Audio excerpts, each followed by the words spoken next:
Greetings! Today I'm going to cover efficient expenditure of resources in Tacticus.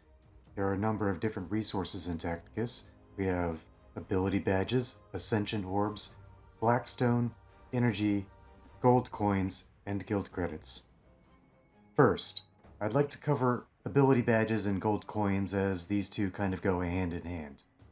The more you upgrade a character's ability, the more gold coins you must expend to upgrade that ability. For example, looking over here at Angrax, upgrading from 41 to 42 costs 3 legendary badges and 20,000 gold coins. Upgrading from ability level 43 to 44 costs 25,000 gold coins. And upgrading from 44 to 45 costs 30,000 gold coins. Also, as you've already noticed by now, skill badges required for upgrading abilities will also become greater in number and rarity. That is to say, upgrading an ability from rank 44, to rank 44 will cost 4 legendary ability badges, while upgrading an ability to rank 45 costs 5 legendary ability badges. Of course, legendary badges are also more difficult to come by than common and uncommon ability badges.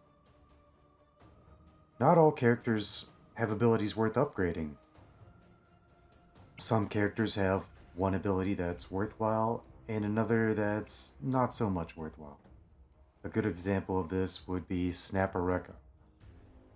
I don't think that either of his skills are really worth upgrading, but his active is definitely not worth it, as the more you upgrade it, the more damage Snappereka inflicts on himself.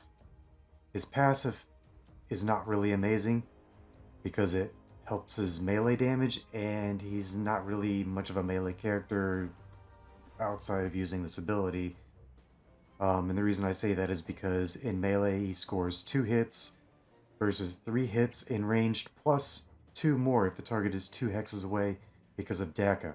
So that's 5 hits at ranged versus 2 hits in melee, and the melee has this added armor penetration and debuff.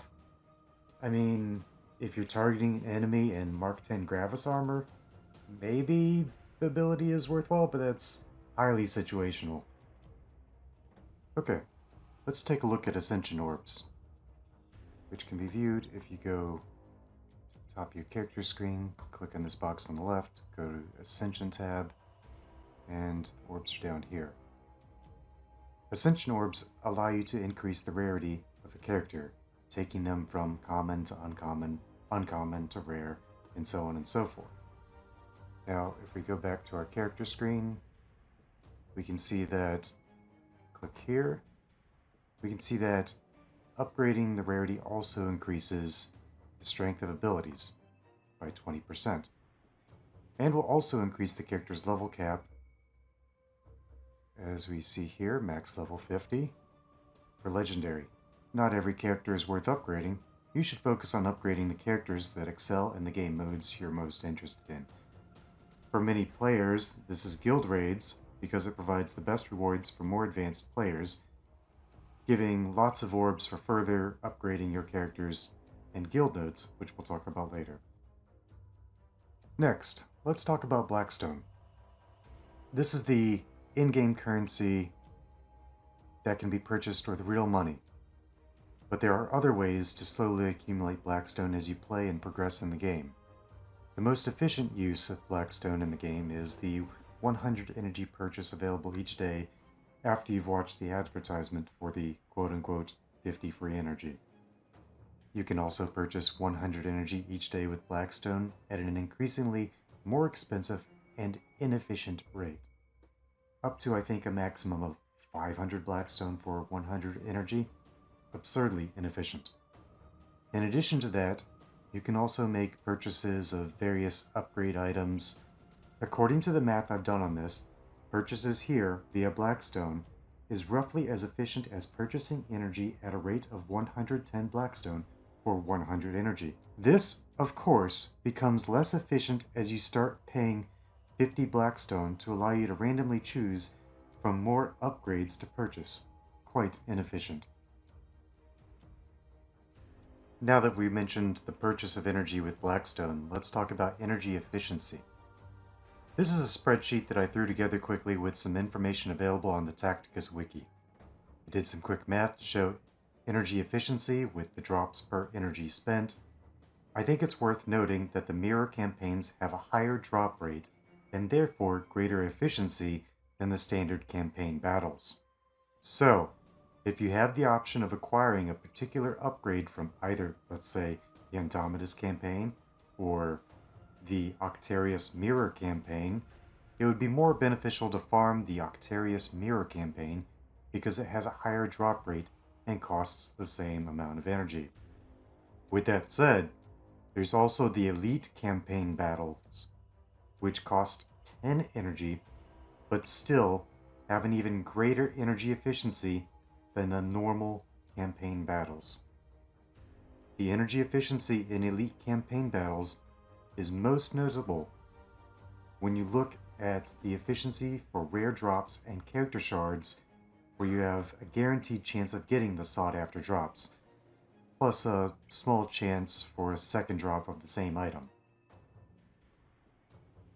Finally, let's look at guild credits. Guild credits allow you to purchase items from the guild shop. Some items in the shop are persistent and you will see them every day, or at least until Snowprint cycles them out. Among these are XP books, gold coins, and shards for a few characters, one of which is Eldrion, who is the character that the current meta for guild raids revolves around. The other items that change daily may include things like character upgrade items, ability badges, or ascension orbs. Initially, you may want to use your guild credits for character shards to unlock characters like Eldrion. However, eventually you will need to use these credits to purchase ability badges, XP books, and possibly gold coins. In addition to Eldrion, the other characters currently available in the shop are Abaddon, Tank Smasher, and Jane Czar. Until they make changes to Tank Smasher, I'd recommend against using credits on him. He's really not that great. Abaddon is one of the worst legendary characters in the game, and being a legendary, he requires a lot of shards to unlock, which means a lot of resources if you're putting these guild credits into him. Unlock him if you like, as he may prove useful eventually, but he doesn't have a place in the current meta.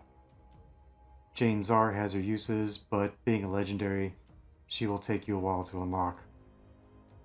I don't really have much advice on what to spend your guild credits on.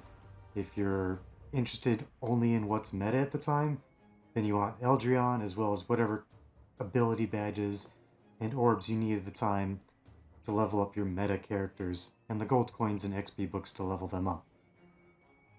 Already having Abaddon, Eldrion, and Jane Czar, I just pick up XP books and occasionally ability badges that I'm in desperate need of. That's all for today's video. Good hunting. Hydra, Dominatus.